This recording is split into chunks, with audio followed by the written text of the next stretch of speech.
Derisa ekziston vendimarrja unanime në Bashkimin Evropian, duhet të pyesni veten nëse antarësimi është gjëja më e rëndësishme për ju, apo ka edhe gjëra të tjera që mund t'ju bëjnë të suksesshëm, theksoi presidenti kroat Zoran Milanović gjatë vizitës së tij në vendin tonë.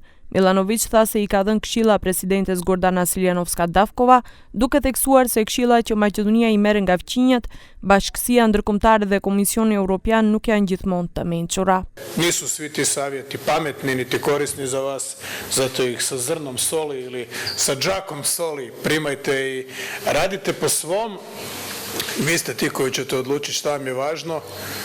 Nemojte biti samo žrtve bilo kakve ucjene ili iznude kad je u pitanju vaše članstvo u Europskoj uniji. Нашите проблеми се врзани, иако е многу чудно, за историјата, за перцепцијата на културата, па дури и за јазикот, нешта за кои не се разговара и преговара, но да повторам, мислам дека ветото që predizvika i ponatamo problemi. Presidenti kroat Milanović, i cili shpesh ditë kritikoi Brukselin, por edhe punën e qeverisë kroate, u pyet edhe për bashkimin ushtarak që Zagrebi para do kohë vendosi me Prishtinën dhe Tiranën.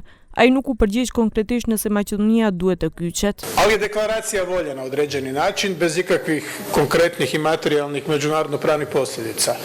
Tu je jedna članica NATO-a, to je Hrvatska, moja zemlja, moja domovina. Druga Albanija je također članica NATO-a, a treća Kosovo, nama draga i prijateljska država, nažalost još nije priznata od svih članica Europske unije i NATO-a i nije primljena u UN. Dakle, da sam Makedonija, da predstavljam Makedoniju, o tome uopće ne bih razmišljao. To nije međunarodni ugovor. Milanović theksoi gjithashtu se antarësimi në BE ka anët negative, por edhe pozitive, duke veçuar qasje në fondët europiane për të cilat megjithatë kritikoi autoritetet kroate për mënyrën se si i shpenzojnë ato para.